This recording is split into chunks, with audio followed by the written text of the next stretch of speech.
মুর্শিদাবাদের অশান্তির ঘটনায় ধুলিয়ান থেকে ঘরছাড়া পরিবারগুলোর সঙ্গে দেখা করতে সোমবার মালদায় এলেন বিজেপি রাজ্য সভাপতি সুকান্ত মজুমদার। তিনি মালদার বৈষ্ণবনগরের পাল্লালপুর হাই স্কুলের ক্যাম্পে আশ্রয় নেওয়া পরিবারগুলির সঙ্গে দেখা করে তাদের পাশে থাকার বার্তা দিলেন।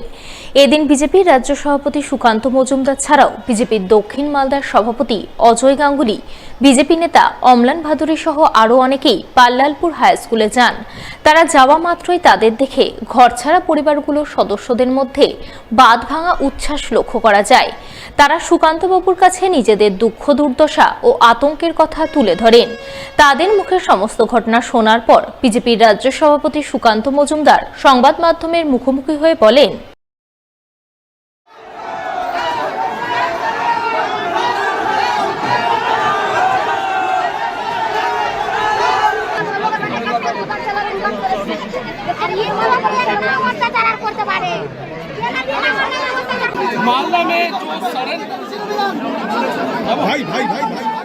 এই দস্যুদের বিরুদ্ধে লড়াইয়ের জন্য প্রস্তুত নিন।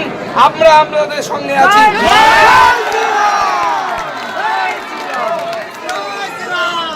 আমরা কারো সাথে মারামারি করতে যাব না। আমরা শান্তিপ্রিয় জাতি, আমরা শান্তিপ্রিয় জাতি। আমরা শান্তি বজায় রাখবো। ওদেরকেও বলবো শান্তি বজায় রাখুন। যদি কেউ বদমাশি করতে আসে, আমার বোনের গায়ে যদি হাত তোলে, আমার মায়ের ইজ্জত দিয়ে টানাটানি করে, তাহলে তাকে শাস্তি দেওয়া আমার অধিকার। তাই আপনারা নিশ্চিন্তে থাকুন, আমরা আপনাদের পাশে আছি। আমাদের যত দূর শক্তি আছে, আমি আজকে রাত্রেই মাননীয় গৃহমন্ত্রীর সাথে ফোনে কথা বলব। আমাদের সর্বভারতীয় সভাপতি মাননীয় জেপি নাড্ডা সাহেবের সাথে ফোন করে কথা বলব। এই যে ভয়ঙ্কর পরিস্থিতি, এই পরিস্থিতির বিরুদ্ধে আমাদের সকলকে একত্রিত হয়ে লড়তে হবে। এবং আমি মুসলিম সমাজের যারা শুভবুদ্ধি সম্পন্ন মানুষ আছে, তাদেরকেও বলবো, আপনারাও এর বিরুদ্ধে আওয়াজ জোরদার করুন। এই দেশে হিন্দু থাকবে না, এটা চলতে পারে না। আমরা চাইছি কেন্দ্রীয় বাহিনী আগামী 1 থেকে 2 মাস এখানে থাকুক এবং আপনাদেরকে সুরক্ষা দিক। আমরা কোর্টের কাছে সেই আবেদন জানাবো। মুর্শিদাবাদের অশান্তির ঘটনায় নির্যাতিত হিন্দুদের জন্য কন্ট্রোল রুম খোলা হলো মালদা জেলা বিজেপির সদর কার্যালয় শ্যামাপ্রসাদ ভবনে।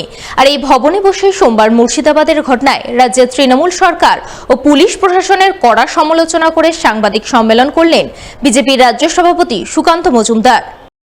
এদিনের এই সাংবাদিক সম্মেলনে সুকান্তবাবু ছাড়া উপস্থিত ছিলেন বিজেপির দক্ষিণ মালদার সভাপতি অজয় গাঙ্গুলি, সাধারণ সম্পাদক অম্লান ভাদুরী, বিজেপি বিধায়ক গোপাল চন্দ্র সাহা, জোয়েল মুর্মু সহ অন্যান্যরা। তার আগে মোতাবাড়িতে, এবং আমি বলছি, ভবিষ্যৎবাণী করছি, এরপরে বাংলার বিভিন্ন জায়গায়, মুর্শিদাবাদের বিভিন্ন জায়গায় আরও এই ধরনের ঘটনা ঘটানোর চেষ্টা করা হচ্ছে। তার জন্য আমরা এই কন্ট্রোল রুম আগেই খুলেছিলাম। আজকে প্রথাগতভাবে অফিসিয়ালি যাকে আমরা ইংরেজিতে বলি, সেইভাবে এই কন্ট্রোল রুম নাম্বারগুলো আমরা শেয়ার করে দিচ্ছি। আমরা সেই এলাকার, উপদ্রুত এলাকা এবং তার পার্শ্ববর্তী এলাকার লোকেদেরকে আমরা এই নাম্বারগুলো দিয়েছি এবং আগামী দিনেও দেব, যাতে করে কোথায় কি ঘটনা ঘটছে তারা এই কন্ট্রোল রুমে জানাতে পারে।